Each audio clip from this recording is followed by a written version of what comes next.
Hello friends, welcome back to my channel Shreya teachers diary. देखिए, आप लोग का जो सीटेट का पेपर है वो 7 जुलाई को कंडक्ट होने वाला है। तो आई होप आप लोग की प्रिपरेशन बहुत ही अच्छी चल रही होगी। तो अभी हम डिस्कस करेंगे जो इंग्लिश का प्रीवियस ईयर क्वेश्चन है, पेपर 1 हो या फिर पेपर 2 है, दोनों के लिए आपके ये क्वेश्चंस बहुत ही इंपॉर्टेंट होने वाले हैं। तो देखिए, ये जो भी PYQ है, ये सारे जो आपके पहले जो सीटेट हो चुके हैं उसमें जो क्वेश्चंस आए हैं वही क्वेश्चंस अभी मैं आपको रिवाइज कराऊंगी, ताकि आपको पता चल सके कि आपका किस टॉपिक से कितना रिवीजन हुआ है।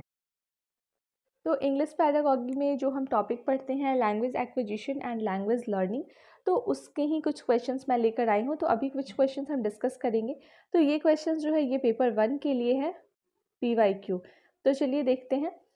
देखिए, आपका फर्स्ट क्वेश्चन कह रहा है, a teacher of class 6 has labelled the classroom object such as blackboard, door, window, fan, table, chair etcetera in different languages, Hindi, English, Urdu, Sanskrit etcetera. Here the classroom as a whole. तो देखिए, अगर आपको English पढ़ने में problem हो रही है, उसकी मीनिंग समझने में, तो आप इंग्लिश को तोड़ तोड़ के उसका मतलब समझो तो आप अच्छे से समझ सकते हो। यहाँ पर कह रहा है कि एक टीचर है जो कि क्लास 6 की है, तो वो लेबल कर रही है अपने क्लासरूम में जो भी ऑब्जेक्ट है, जैसे ब्लैक बोर्ड है, डोर है, विंडो है, फैन है, टेबल है, तो उसको बहुत सारे डिफरेंट लैंग्वेजेस में वो लेबल कर रही है, मतलब बता रही है। जैसे वो हिंदी में बता रही है, फ़ैन को फ़ैन बता रही है इंग्लिश में, फिर उसको हिंदी में पंखा बता रही है, फिर उसको उर्दू में बता रही है, फिर उसको संस्कृत में बता रही है। तो यहाँ पर आपसे पूछ रहा है कि here the classroom as a whole, तो यहाँ पर क्लासरूम को एक होल के रूप में किस तरह से लेंगे, ये आपसे क्वेश्चन पूछ रहा है। तो देखिए, आपको जो भी आंसर देना है वो बच्चे के कॉन्टेक्स्ट में देना है। तो आप सबसे पहले उसके ऑप्शन को पढ़िए और समझिए। फर्स्ट ऑप्शन कह रहा है, is creating a language confusion in student. तो देखिए, यहाँ पर कन्फ्यूजन की तो बात नहीं हो रही है, वो जब डिफरेंट लैंग्वेज में यूज़ करेगी तो वो बच्चों के लिए तो वो कुछ अच्छा ही साबित होगा। तो ये तो फर्स्ट ऑप्शन इसका कट जाता है। सेकंड कह रहा है, in is focusing on 3 language formula, मतलब कि वो जो त्रिभाषीय सूत्र है उस पर फोकस कर रही है, तो ऐसा भी नहीं है। नेक्स्ट पढ़ते हैं, is a rich resource for promoting multilingualism. देखिए, यहाँ पर कह रहा है कि वो प्रमोट कर रही है, मतलब रिच रिसोर्स मतलब कि एक अच्छा संसाधन है प्रमोट करने का, मल्टीलिंगुअलिज्म मतलब बहुभाषा। तो ये आपका आंसर जो होगा ये अभी सही लग रहा है। अभी नेक्स्ट भी देख लेते हैं एक बार, डी। ये कह रहा है कि is learning through grammar transitional method. तो यहाँ पर तो ग्रामर का कोई भी यूज़ नहीं हो रहा है, तो ये भी ऑप्शन कट जाएगा। तो देखिए, इसका जो राइट आंसर हो जाएगा वो हो जाएगा सी। तो यहाँ पर कह रहा है, is a rich resource for promoting multilingualism, तो फर्स्ट का राइट आंसर हो जाएगा सी।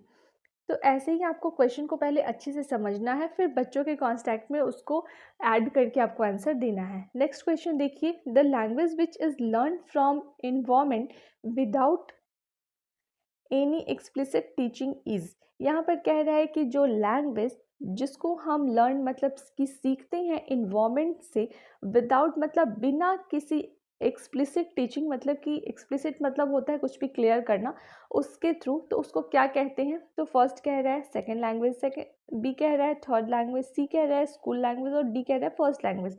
देखिए, यहाँ पर ये समझना जरूरी है कि देखो, जब जब बच्चा बड़ा होता है तो वो अपने इन्वायरमेंट में जो चीज़ देखता है उसको सीखता है, और जो लैंग्वेज सुनता है उस लैंग्वेज को ही वो सीखता है। उसको स्टार्टिंग में हम हिंदी, अगर मान लो अगर पेरेंट्स घर में हिंदी में बात करते हैं, तो उसको वहाँ पर ग्रामर नहीं बताया जाएगा कि लड़की के साथ पढ़ती है यूज़ करेंगे और लड़का के साथ पढ़ता है यूज़ करेंगे। वो सुनता है और उसी को अपने माइंड में सेट करता है कि हाँ, हमको ऐसे करके बोलना है। तो इसमें तो हम कोई भी ग्रामर का मेथड यूज़ नहीं कर रहे हैं। तो ये बच्चे का क्या हो जाएगा, जो वो इन्वायरमेंट से सीख रहा है वो क्या हो जाएगा, ये हो जाएगा इसका फर्स्ट लैंग्वेज। तो इसका राइट आंसर हो जाएगा option D, that is first language. चलो नेक्स्ट क्वेश्चन देखते हैं। नेक्स्ट क्वेश्चन थर्ड कह रहा है, a language teacher ask student to collect flowers to make a flower scrap book.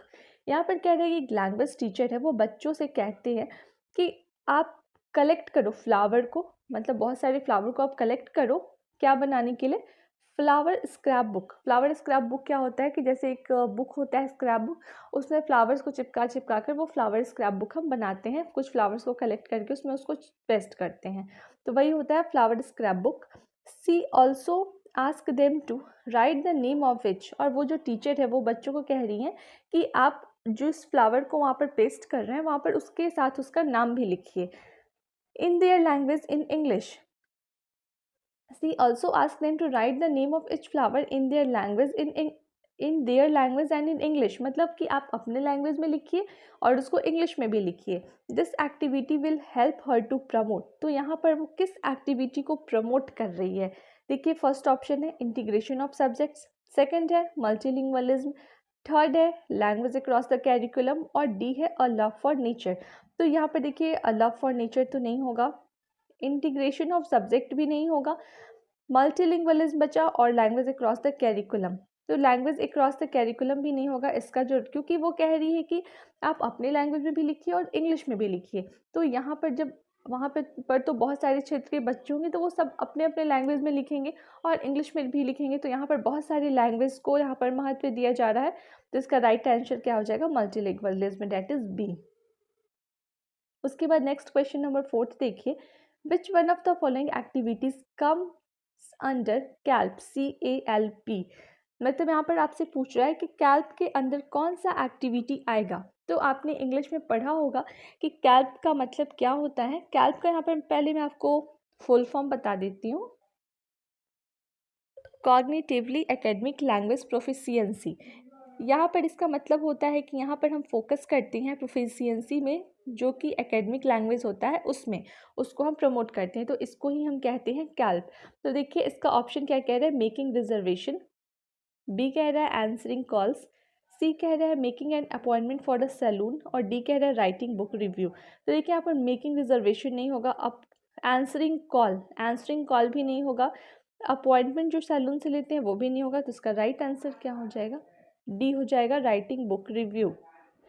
That is right answer, option D.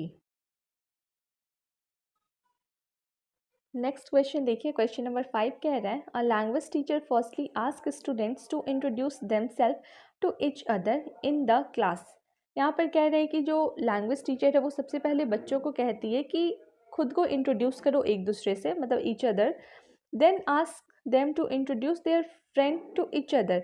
Then उसके बाद वो कह रही है कि आप अपने फ्रेंड को इंट्रोड्यूस करो एक दूसरे से।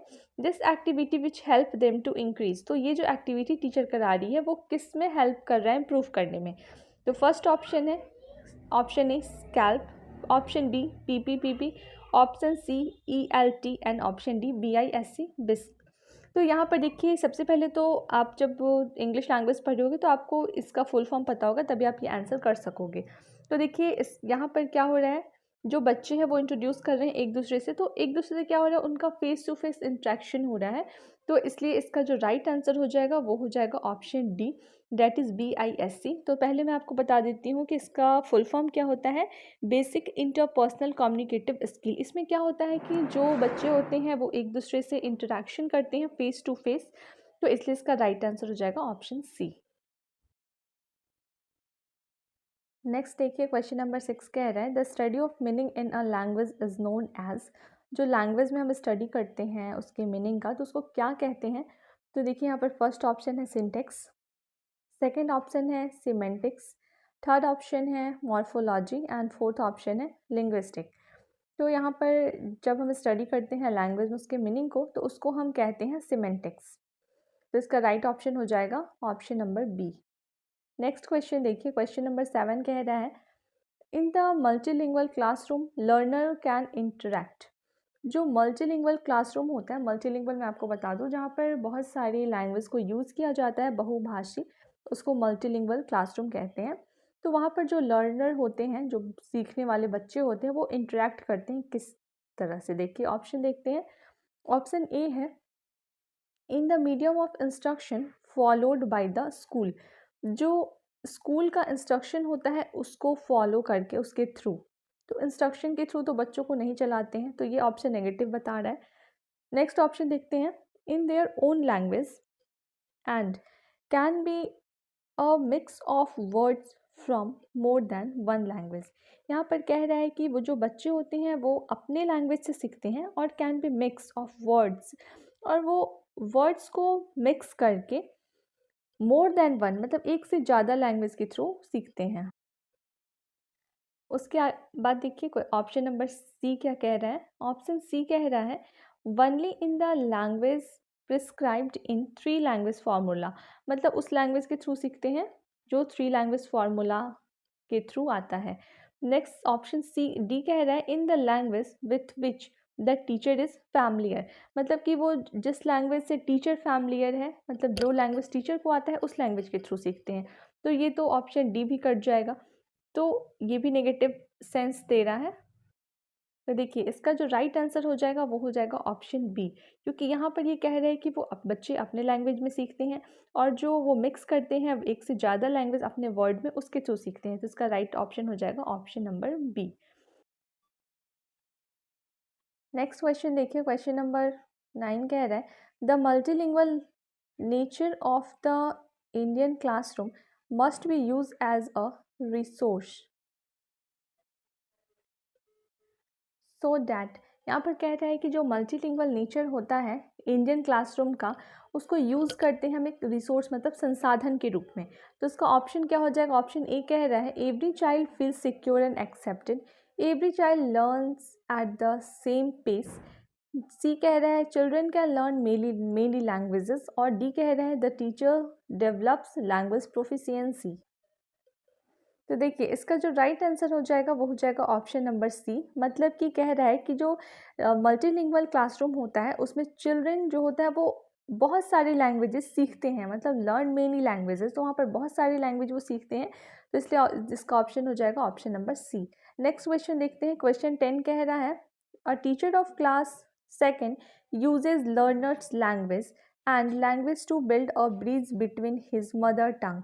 यहाँ पर कह रहे हैं कि जो टीचर है क्लास सेकेंड का वो यूज़ कर रहा है लर्नर के लैंग्वेज को और language to build a bridge, और एक ब्रिज को बना रहा है between his mother tongue and English language teaching, मतलब कि जब वो क्लास में इंग्लिश लैंग्वेज को पढ़ा रहा है और जो बच्चा का मदर टंग है उस दोनों के बीच में मतलब एक समझिए तो संबंध स्थापित कर रहा है।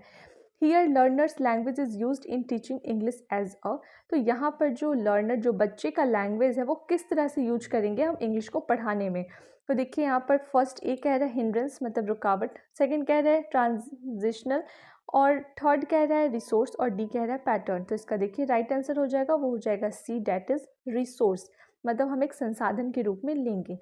आई होप आपने अभी 10 क्वेश्चन सॉल्व किया, तो आपके कितने मार्क्स आ रहे हैं इसमें से आप ऑनेस्टली कमेंट सेक्शन में कमेंट करके बताइएगा। अगर आपका इंग्लिश वीक है तो आप इस क्वेश्चंस के थ्रू आप अपना इंग्लिश लैंग्वेज भी इम्प्रूव कर सकते हैं, ताकि सीटेट में जो 15 मार्क्स के पेडागॉजी आते हैं उसमें आप 15 आउट ऑफ 15 मार्क्स कर सको। अगर आप मुझसे जुड़ना चाहते हैं तो प्लीज़ मेरे चैनल को सब्सक्राइब कर दीजिए और वीडियो को ज़्यादा से ज़्यादा लाइक एंड शेयर कीजिए, और आप मुझे कमेंट सेक्शन में ज़रूर बताइएगा कि आपको किस सब्जेक्ट की PYQ चाहिए, तो मैं वीडियो लेकर ज़रूर आऊँगी। Thank you.